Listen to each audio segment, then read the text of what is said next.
Today, we're taking a step back to map out the current state of global conflict. In an era where information just flies at us at lightning speed, it is absolutely vital to cut through all that noise. We're going to take a calm, structured approach, look straight at the facts, and really understand the landscape of modern warfare over the last decade. Let's get right into it. It's remarkably easy to feel kind of detached from those fragmented news headlines, right? Especially when we're just rapidly scrolling past them on our phones during our busy day-to-day lives. But here's the stark reality right now, literally as we speak. Severe armed conflicts are actively unfolding all across the globe. We aren't just studying history here. This is our present day. Here's our roadmap for today. We'll start with a wide global conflict map, look at decades of active unrest and then the eruptions of the last decade. After that, we'll dive into the forgotten wars, look closely at the staggering human cost, and finally finish up with a horizon of hope. Okay, part 1, the global conflict map, a geopolitical overview. Now, modern warfare definitely isn't confined to just one isolated corner of the globe. It's a remarkably wide-reaching crisis, and we're seeing varying levels of severity literally everywhere. For instance, there are major war as profoundly reshaping Eastern Europe in Ukraine and massive destabilizing conflicts currently consuming the Middle East. If we look deep into Africa, nations like Sudan and the Democratic Republic of Congo are enduring complex, profound violence. Over in Asia, Myanmar is locked in a major internal struggle. Even in the Americas, Haiti is facing a severe ongoing crisis of gang violence and state collapse. So as you can see, the geopolitical map is lit up across almost every single continent. It's a pretty stark reminder that global stability is deeply interconnected. Moving right along to part 2, decades of active unrest, pre-2016 conflicts. Some of the absolute most devastating crises we face today didn't just start yesterday. Not at all. During wars in places like Somalia, the Democratic Republic of Congo, Syria, and Yemen have been actively ongoing for years. And in some of these cases, we're talking spanning multiple decades. These aren't just sudden, unpredictable flare UPS. No, these are deeply entrenched conflicts rooted in highly complex historical sparks that have kept entire regions destabilized. They've tragically trapped generations in a perpetual state of unrest. So what exactly do these long-standing struggles look like? Well, they take many complex forms. In Syria, we are actually still seeing the violent, ongoing ripple effects of massive civil uprisings that started way back in 2011 between government forces and diverse opposition groups. The whole landscape of the country has been fundamentally altered. In Yemen, the unrest stems from a fractured, highly volatile political transition in 2014 that basically descended into civil war and foreign intervention. Meanwhile, over in the Dr. Sea in Somalia, the warfare is this labyrinthine web of regional instability, contention over valuable resources, and the rise of militant factions operating in areas where state control is just really weak. Regardless of the original spark, whether it was political, economic, or social, the crucial takeaway here is that time has not naturally healed these wounds. They maintain a devastatingly high level of severity to this very day. Alright, part 3, Eruptions of the Last Decade Conflicts Post 2014. Looking closely at the current decade on our timeline, we see a pretty disturbing trend of new unprecedented escalations. Places like Myanmar, Ukraine, Sudan, and the Gaza/Israel-Palestine conflict really dominate this modern era.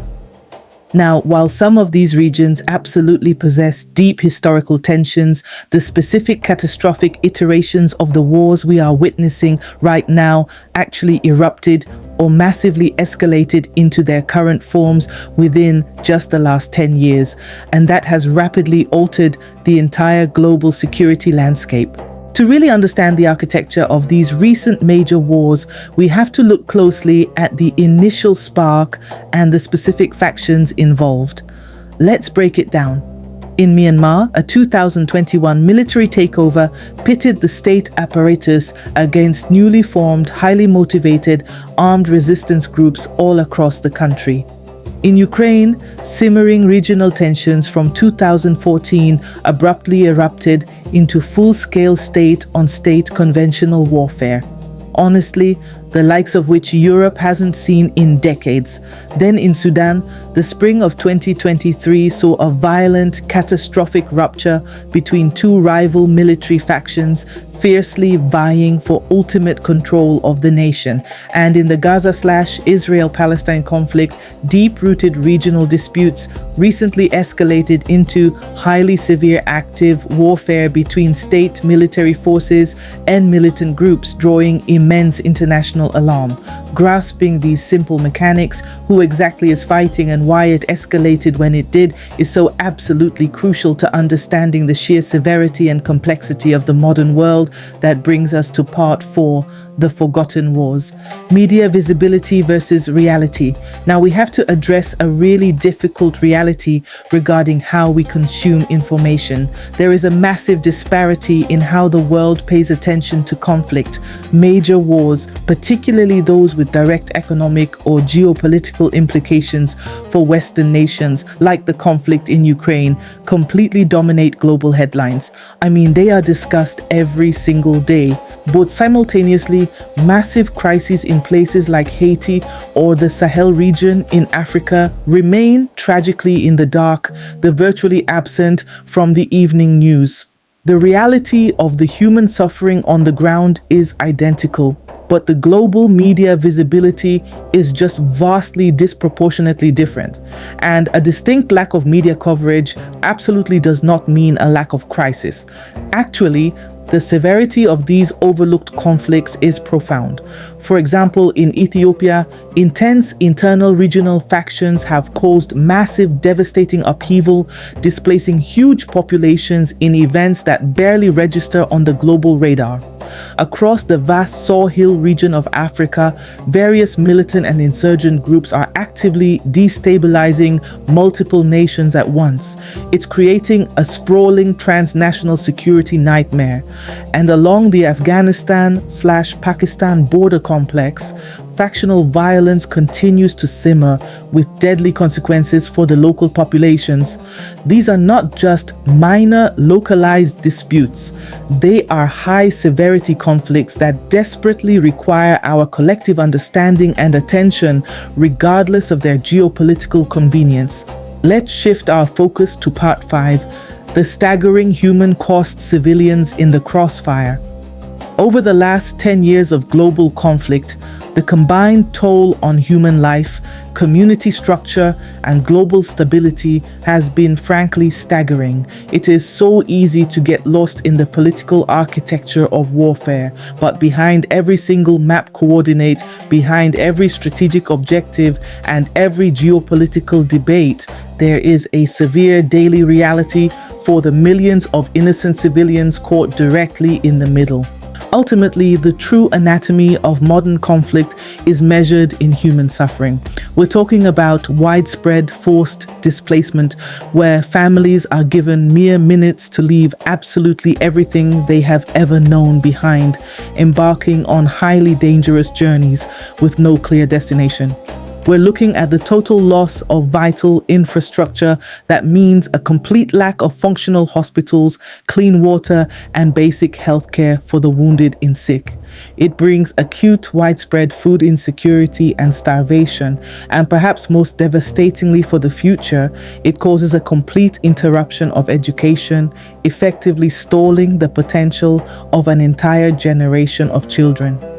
This is not some abstract concept. This is the true tragic reality for millions worldwide every single day.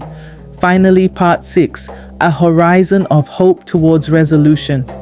Despite the heavy gravity of the facts we've explored today, it is absolutely crucial to zoom back out and reflect on the immense resilience of civilians everywhere, in every single region, enduring these crises, right alongside the unthinkable conflict. There are incredibly powerful stories of survival, a profound community support, and a universal urgent necessity for peace. Protecting civilian life and maintaining human dignity just absolutely must remain the ultimate, non-negotiable priority, far above any geopolitical dispute or territorial claim. And I'll leave you with this final thought to ponder. Why is gaining a clear, unbiased understanding of these global conflicts the vital first step towards shaping our collective future? Because only by looking directly at the facts, acknowledging the entirety of the global situation, and fiercely recognizing our shared humanity can we actually begin to effectively advocate for a more peaceful, stable world. Thank you so much for joining me for this explainer. Keep seeking the facts and keep learning.